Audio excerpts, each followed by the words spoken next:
আমরা তাহলে ক্লাসটা শুরু করি। আচ্ছা, আজকে আমাদের এমএস ওয়ার্ডের 3rd ক্লাস, তাই না? আচ্ছা, অপর বি ক্লাসে কি হয়েছে মনে আছে কি?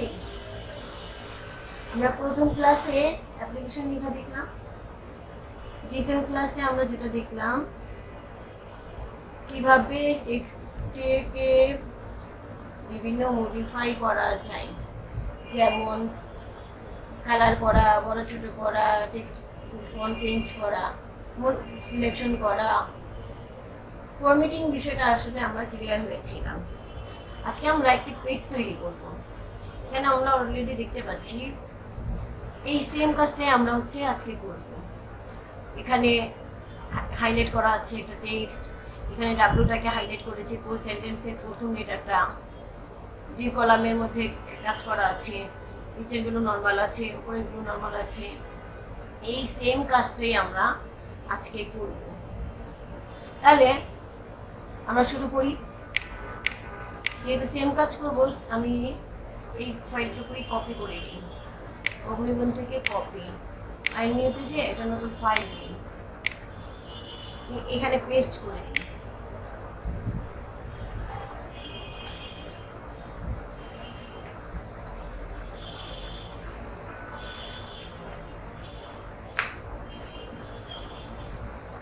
এই হচ্ছে সাবজেক্ট, যেহেতু এটা আমার সাবজেক্ট, এটা আমার হাইলাইট করতে হবে, ওটাকে সিলেকশন করলাম, দেন ইনসার্টে চলে যাই। ইনসার্ট থেকে আমরা এখানে যাই ড্রপ ওয়ার্ড আর্ট, এটাকে বলা হচ্ছে ওয়ার্ড আর্ট।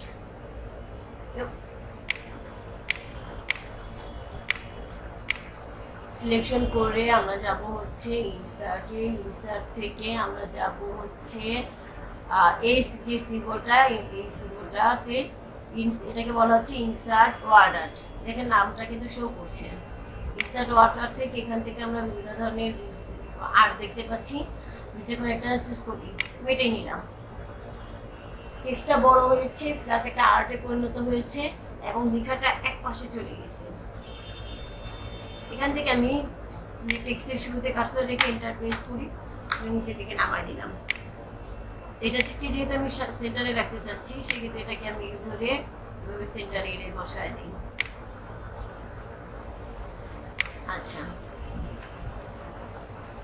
এখন এই দুইটা টেক্সটের মাঝখানে আমি একটা বাউন্ডারি তৈরি করতে চাচ্ছি, মানে একটা দাগ টেনে দিতে চাচ্ছি। হ্যাঁ, আমি জানি আন্ডারলাইন দেওয়া যেতে পারে, আমরা শিখেছি, কিন্তু আন্ডারলাইনটা পুরো পেজ জুড়ে বড় হবে না, এখানে দিতে হবে একটা হরিজন্টাল লাইন। এর জন্য অবশ্যই আমাকে একটা টেকনিক অ্যাপ্লাই করতে হবে, সেটা হচ্ছে যেখানে আমি লাইনটা দিতে চাচ্ছি সেখানে এটা দিয়ে কার্সরটা বসালাম। যেটা সেন্টারে চাচ্ছি এর জন্য অবশ্যই আমাকে অ্যালাইনমেন্ট থেকে সেন্টারটা চুজ করে দিতে হবে। সেন্টারটা কোনো কারেক্ট পাচ্ছে না, এখানে পেয়েছি। এখানে লরামিস কথাটা মানে হাইলাইট যে আটটা আছে, আটটার জন্য এই জায়গাটা তার আন্ডারে চলে গেছে, এই জন্য সেন্টারটা খুঁজে পাচ্ছি না। পরবর্তী লাইনে যখন চলে আসি অবশ্যই আমরা সেন্টারটা পেয়ে গিয়েছি। এখন কিবোর্ড থেকে আমরা আমি এসএসএস থেকে কিবোর্ডটা নিয়ে আসি।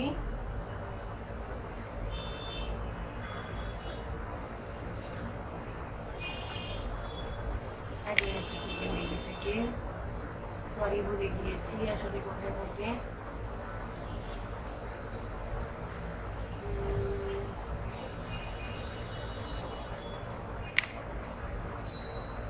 অন স্ক্রিন কিবোর্ডটা নিলাম,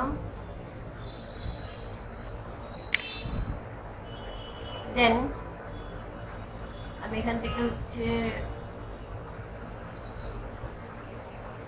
সমান চিহ্ন ইকুয়াল সেন্টারকে 3বার প্রেস করি। অবশ্যই সেন্টার থাকতে হবে, এখানে সেন্টার আছে কিনা আমরা কনফার্ম হইনি। অ্যালাইনমেন্ট থেকে সেন্টার আছে, দেন আমি ইকুয়াল সাইন সমান চিহ্নটা 3বার প্রেস করি, 1 2 3। এখন এখান থেকে আমি ইন্টার প্রেস করি। আসলে জায়গাটা পাচ্ছে না ঠিক মতো, যার কারণে এখন দেখেন আছে বারবার ওটা আন্ডার ভিতরে ঢুকে যাচ্ছে, যার কারণে হরিজন্টাল লাইনটা নিতে পারছি না। আমি যখন ইন্টার প্রেস করলাম এখন কিন্তু ঠিকঠাক চলে আসছে। আচ্ছা, আমার এই অন স্ক্রিন কিবোর্ডটা এখন প্রয়োজন নেই, আমি ইচ্ছে ইমেজ করে রেখে দিই। আমরা কি করলাম, আমরা টাইটেলটাকে একটা আর্টে পরিণত করলাম। এখন এই আর্টটাকে যদি আমরা একটু বড় করতে হয় বা একটু ছোট করতে হয়, যাই করার প্রয়োজন হয় না কেন, আমি আগেই বলেছি যেটাই করি না কেন সিলেকশন করতে হবে। ক্লিক করে বক্সটাকে সিলেক্ট করলাম, সিলেক্ট করে হচ্ছে এভাবে বড় করে হচ্ছে এটাকে বড় করলাম, আগে ঘরটা বড় করলাম। এখন যেটা করবো, টেক্সটটাকে সিলেক্ট করে আমি এটাকে বড় করতে পারি, ছোট করতে পারি। তো বড় ছোট দরকার নাই, আমার যতটুকু আছে এটুকু এনাফ। এখন মনে করি যদি আমি এটাকে চেঞ্জ করে দিতে চাই, সেক্ষেত্রে আমি ইনসার্টে যে কি টেক্সট অর্ডারতে হবে না, হবে না, কারণ এখান থেকে দিলে হচ্ছে নতুন আরেকটা তৈরি হয়ে যাবে। এখন আমাকে যেটা করতে হবে, সিলেক্ট থাকা অবস্থায় নতুন একটা রিবন অ্যাড হবে এখানে, সেই ফরম্যাট নামে। দেখি আমরা এটা আসলে কাজটা কিভাবে আসলো। ফাঁকা জায়গায় ক্লিক করি, রিবন বার আমাদের শেষ, হেল্পের শেষ। এটা সিলেক্ট করি, সাথে সাথে আরেকটা রিবন অ্যাড হলো। এটা একটু কিছুটা ম্যাজিকের মতো মনে হয়। সিলেক্ট করলেই হচ্ছে আরেকটা রিবন চলে আসে। এটা হচ্ছে সিস্টেম করা আছে। আমি সেভ ফরম্যাটে ক্লিক করি, দেখেন অনেক কাজ আমরা এখানে দেখতে পাচ্ছি। এখান থেকে আমি কুইক স্টাইলে চলে যাই, দেখেন ইনসার্টে যা ছিল এখানে তাই আছে, আমরা এখান থেকে চেঞ্জ করে নিতে পারি। সরি, আমার ধরাটা ভুল হয়ে গেছে, আমাকে ধরা উচিত ছিল এইখানে। এখন দেখেন সবগুলো হবে। এখান থেকে যদি কোনো রিফ্লেকশন চেঞ্জ করতে চাই, আমরা কিন্তু সেটা করতে পারি। যদি আরো কোনো কালার চেঞ্জ করতে চাই, যে না আমি কালারটা এটা নেব, আউটলাইন কালার দেবো না, আমি ফিল কালারটা চেঞ্জ করব না, আমি আমার মতো কাস্টমাইজ করে নিতে পারি। কোনো শেপ যদি অ্যাড করতে চাই, এখান থেকে আমি শেপ অ্যাড করতে পারি। এখানে অনেক ধরনের কাজ আছে, আপনারা চাইলে ঘেটে ঘেটে একসঙ্গে দেখবেন, না দেখলে তো বুঝবেন না। ঘেটে ঘেটে আমি তো যতটুকু দেখাচ্ছি, কিন্তু আপনারা হচ্ছে আরও নিজেদের মতো করে সবগুলো বিষয়ই জানার চেষ্টা করবেন, তাহলে অনেক কিছুই জানতে পারবেন। আচ্ছা, তাহলে মোটামুটি আমাদের অর্ডার ক্লিয়ার। আমরা তো সবাই টুকটাক পেপার পড়ি না, পেপারে বা ম্যাগাজিনগুলোতে দেখবেন সেন্টেন্সের শুরুর লেটারটা একটু বড় হয়, নর্মাল টেক্সটগুলোর চাইতে একটু বড়ই হয়। তো আমরা যদি বড় করি, বিষয়টা একটু দেখি। আমিও যেটাকে সিলেক্ট করে বড় করি, ওপরে দেখেন কতগুলো জায়গা নষ্ট হয়েছে। হ্যাঁ, যেহেতু বড় হয়েছে সাইজটা টেক্সটের, তার তো নিচে সেটা জায়গা লাগবে, সেই জায়গা অনুসারে কিন্তু ওপরে হচ্ছে গ্যাপ তৈরি হয়েছে, নিচে গ্যাপ তৈরি হয়েছে। তাই আমি আগের অবস্থায় চলে আসি, আনডু করে। এখন যেটা করব, সিলেক্ট থাকা অবস্থায় আমি ইনসার্টে যাব, ইনসার্ট থেকে যাব হচ্ছে ড্রপ ক্যাপ। এই কথাটা যেখানে দেখাচ্ছে এটাকে বলা হচ্ছে ড্রপ ক্যাপ, আমরা কিন্তু নামটাও দেখতে পাচ্ছি। ক্লিক করি, ড্রপ ক্যাপ অপশনে চলে যাই। আমি কিন্তু দেখেন এখান থেকে চাইলেই নিতে পারি, এখানে ক্লিক ধরলে এখানে কিন্তু পরিবর্তন দেখায়। তো আমি হচ্ছে এখান থেকে নিব না, ইনভার্জি নেব না, আমি এখান থেকে আমি চলে যাই ড্রপ ক্যাপ অপশনে।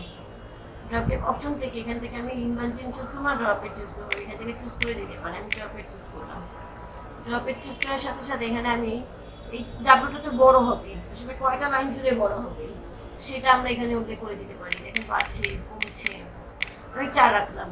দুইটা টেক্সটের মাঝে কোনো ডিস্টেন্স হবে কিনা, হ্যাঁ আমি 1 ডিস্টেন্স দিলাম, ওকে করি। দেখেন বড় হয়েছে এবং মাঝখানে কিন্তু 1 ডিস্টেন্স দিয়েছি। এটা যদি এখান থেকে আমি সরাসরি করতাম, তাহলে কিন্তু এই কথাগুলো উল্লেখ করে দিতে পারতাম না, যার কারণে আমার বক্সটাতে যাওয়া। আবার যদি এটাকে তুলে দিতে চাই, না ক্লিক করলেই চলে যাবে, দেখেন নাই। আবার যদি দিতে চাই, এখান থেকে দিয়ে দিতে পারি। আচ্ছা, তো এইভাবে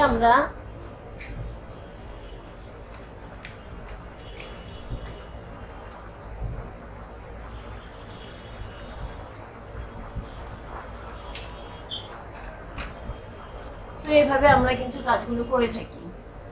আচ্ছা, অনেক সময় আমার হচ্ছে লেখাগুলো সব আমরা স্মল লিখে থাকি, বেশিরভাগই ক্ষেত্রে আমরা স্মল লিখে থাকি, কারণ ডিফল্ট হচ্ছে স্মল। কিন্তু কিছু কিছু জায়গায় আমার ক্যাপিটাল প্রয়োজন হয়ে থাকে, যেমন সেন্টেন্সের শুরুতে অবশ্যই ক্যাপিটাল হতে হবে, আবার নামের ক্ষেত্রে প্রথম লেটারটা ক্যাপিটাল হতে পারে, কাউকে টার্গেট করি, মানে মেনলি কথা হচ্ছে আমার কিছু কিছু জায়গায় ক্যাপিটাল প্রয়োজন হয়ে থাকে, কিন্তু আমরা দেখা যাচ্ছে সব স্মল লিখে ফেলছি। এখন লেখার পর যেখানে যেখানে আমার ক্যাপিটাল প্রয়োজন সেটাকে আমাকে কি করতে হবে, আবার টেক্সটটাকে মুছে দিয়ে লিখে দিতে হবে। তো এটা অনেকবার ঝামেলার বিষয় হয়ে থাকে। আমরা এটা না করে আমরা দেখি সেটাকে কিছু করা যায় কিনা। টেক্সটটাকে আগে সিলেক্ট করি, সিলেক্ট থাকা অবস্থায় আমি আবার হোমে চলে যাই। হোম রিবন থেকে এই যে দুইটা এ দেখা যাচ্ছে, ক্যাপিটাল এবং স্মল, এটাকে বলা হচ্ছে চেঞ্জ কেস। দেখেন নিচের দিকে নামটা শো করছে। এখান থেকে আমি ক্লিক করি, একটা লিস্ট আসবে, 5টি অপশন দেখা যাচ্ছে। এখান থেকে আমি আগে 3 নাম্বার যে অপশনটা সেটাতে একটু চাই, আপার কেস, যেদিকে আসলে কি হয়। দেখেন অল ক্যাপিটাল হয়ে গিয়েছে, কোথাও কোনো স্মল নাই। আছে কি? না, নাই। এখন আবার হচ্ছে আমি এখানে চলে আসি, এটাকে বলা হচ্ছে লোয়ার কেস। দেখেন অল স্মল, কোথাও কোনো ক্যাপিটাল নাই। সেন্টেন্স কেস, প্রতিটা সেন্টেন্সের প্রথম লেটারটা ক্যাপিটাল। লরা মিশনের এলটা, হোয়াটের ডাব্লিউ, লরা ইসলামের হচ্ছে এল। এভাবে যতগুলো সেন্টেন্স আছে এখানে দেখেন, আমরা তো জানি যে যেখানে ফুল স্টপ বসতেছে তারপরেই হচ্ছে সেন্টেন্স শেষ এবং নতুন সেন্টেন্স শুরু। এখানে দেখেন এখানকার এল, এখানে ফুল স্টপ, এখানকার আই, এখানে ফুল স্টপ, এখানকার আই। এভাবে যেখানে যেখানে সেন্টেন্স পাচ্ছে সেখানে সেখানে কিন্তু ক্যাপিটাল করে দিচ্ছি। আমি আবার হচ্ছে চেঞ্জ জানি, ক্যাপিটালাইজ ওয়ার্ড, প্রতিটা ওয়ার্ডের প্রথম লেটারটা ক্যাপিটাল। দেখেন প্রতিটা ওয়ার্ডের প্রথম লেটারটাই কিন্তু ক্যাপিটাল। সাধারণত এটাও আমাদের প্রয়োজন হয় না, আমাদের সব জায়গায় ক্যাপিটাল প্রয়োজন হয় না, কিছু কিছু জায়গায় ক্যাপিটাল প্রয়োজন হয়। আচ্ছা, টুগার কেস, যা আছে তার বিপরীত। প্রথম লেটারটা ক্যাপিটাল ছিল, বাকিগুলো স্মল, আর এখন প্রথম লেটারটাই স্মল হয়ে গেছে, বাকিগুলো ক্যাপিটাল। এটাও আমাদের প্রয়োজন হয় না, এটা আসলে আমি কিন্তু আগে বলেছি যা আছে তার বিপরীত। যদি এখানে লোয়ার কেস থাকতো তাহলে আপার কেস হয়ে যেত, যদি আপার কেস থাকতো তাহলে অনলি লোয়ার কেস হয়ে যেত, এরকম আর কি। আপনি আবার টুগার কেস দিই, দেখুন আগের অবস্থায় আবার চলে আসবে। তো এইভাবে আমরা চেঞ্জ করে নিতে পারি আমাদের ফরম্যাটগুলো, মানে টেক্সটগুলোকে। আমরা তো ডিফল্ট যখন লেখা শুরু করি তখনই আমরা দেখি হচ্ছে লেফট থেকেই শুরু হয়। আমরা কিছুক্ষণ আগে হচ্ছে সেন্টার নেওয়া শিখেছি, আমরা আরেকটু দেখি। আমরা এটা দিয়ে লেফট পাচ্ছি, এটা হচ্ছে সেন্টার। এটাকে কি বলে? Align right. দেখেন লরা বিশেষণ কথাটা এই সাইডে চলে আসছে, তার মানে রাইট সাইডে লেখা যাচ্ছে। আর সবার শেষে যেটা, সেটা হচ্ছে জাস্টিফাই। আমি আগে একটু লেফটের দিকে আসি, এই হচ্ছে আমার ডিফল্ট। এখন আমি জাস্টিফাইতে ক্লিক করি, দেখেন এই 5টা এবং এই 5টা এটা পাশে সমান করে দিয়েছি। তার মানে কি কোনো টেক্সট কি এখান থেকে উপরের দিকে উঠেছে? আমি আবার লেফটে আসি, উইথ, এখানে উইথে শেষ হচ্ছে, এখানে কিন্তু 1916 শেষ করছে। আমি এখানে একটু ক্লিক করি, দেখেন অনেক সুন্দর করে কিন্তু দুইটা পাশেই সমান করে দিয়েছে। জাস্টিফাইতে এটাই করে যে অনেক সময় আমাদের অ্যাপ্লিকেশন জমা দিয়ে দিতে দিয়ে থাকি, সেক্ষেত্রে দেখা যায় অ্যাপ্লিকেশনের কিন্তু রুলসই বলে দেয় আমার দুইটা পাশ সমান হতে হবে। এই দুইটা পাশকে সমান করে দিয়েছে জাস্টিফাই। কিন্তু ডিফল্ট লেখা যখন শুরু হয় তখন কিন্তু লেফটেই থাকে। আচ্ছা, তাহলে এটুকু কি ক্লিয়ার? অনেক বেশি মনে হচ্ছে?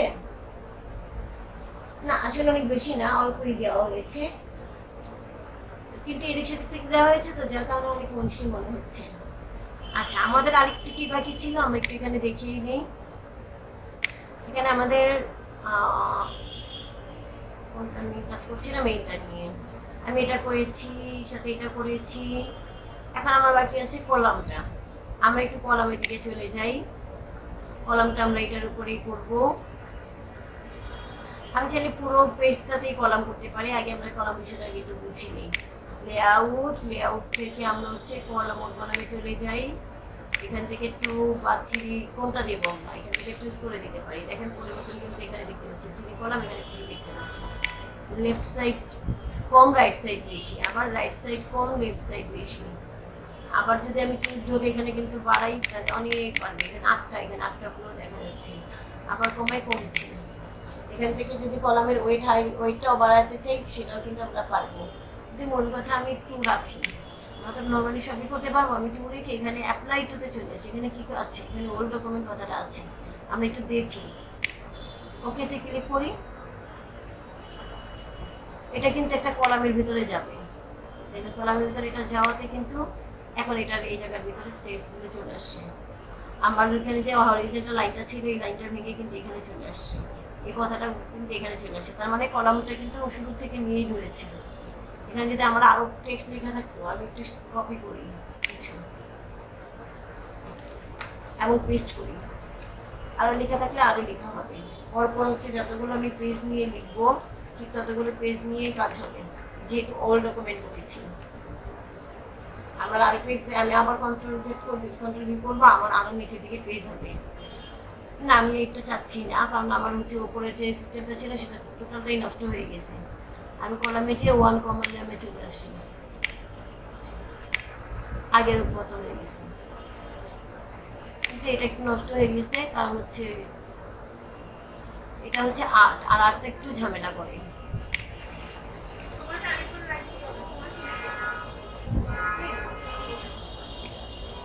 তারপর হচ্ছে আমরা কিছু দেখবো হচ্ছে আমরা সিলেক্ট নিয়ে কাজ করব। যেমন আমার নিচের দিকে যেটা আছে আমি সেটা নর্মাল থাকবে, ওপরে যেটা আছে সেটাও আমার নর্মাল থাকবে। আমি মাঝখানে কিছু অংশে কলাম দিব, যেখানে এখানে মাঝখানে আমি কিছু অংশ সিলেক্ট করে নিই, সিলেক্ট করে কলামে চলে যাই, কলাম থেকে মূল কলামে যাই, টু কলামে যাই, টু কলাম থেকে এখানে আমি টু কলামটা নিয়ে এই সেট একটু দেখি, সিলেক্টেড টেক্সট, সিলেক্টেড টেক্সটের এখানে এসে ওকেতে ক্লিক করি। এখন দেখেন যতটুকু জায়গা সিলেক্ট ছিল ততটুকু জায়গায় কিন্তু কলাম হয়েছে, এবং উপরে এবং নিচে কিন্তু বিন্দু মাত্র ধরেনি, আমার সব ফর্মেট কিন্তু ঠিকই আছে। ফাঁকা জায়গায় ক্লিক করি, সিলেকশন শিটে গেছে। আমার উপরে যা কাজ করে আসছি সেটা নর্মালি থাকবে। এখন যে পেজগুলো লিখবো আমি সেগুলো হচ্ছে কলামে লিখবো। এই ফর্মেটটা দেওয়ার জন্য আমাকে যেতে হবে আবার কলামে, কলামে যে মূল কলামে যাই, এখান থেকে টু চুজ করি, ডি সিলেকশনটাই আছে, আমি এখান থেকে হচ্ছে দিস পয়েন্ট ফরওয়ার্ডটা চুজ করে দেব এবং ওকে করব। এখন লিখি, না লিখলে তো আসলে বুঝবো না।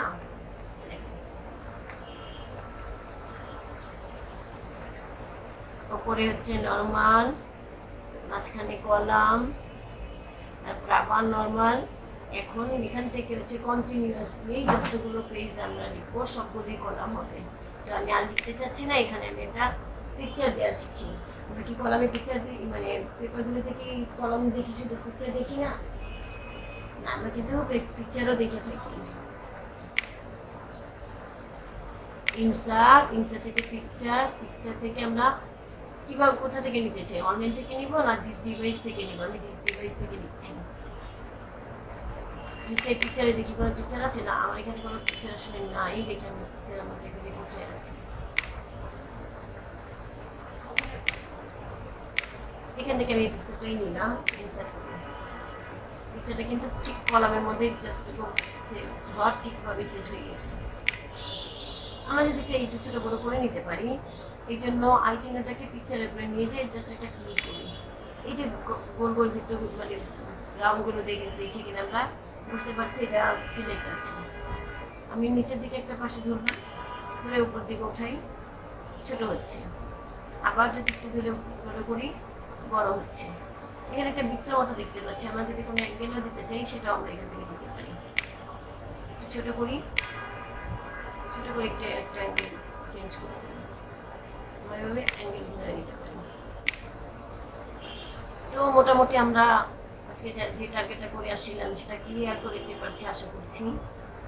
আজকে এটুকুই, প্র্যাকটিস করেন, প্র্যাকটিস করলে অবশ্যই আপনারা ক্লিয়ার হয়ে যাবেন। যদি একটু লং টাইম ক্লাস হয়ে গিয়েছে, কিন্তু আসলে একটা টার্গেট নিয়ে বসছি তো, যার কারণে এত বড় ক্লাসটা দিতে হয়েছে।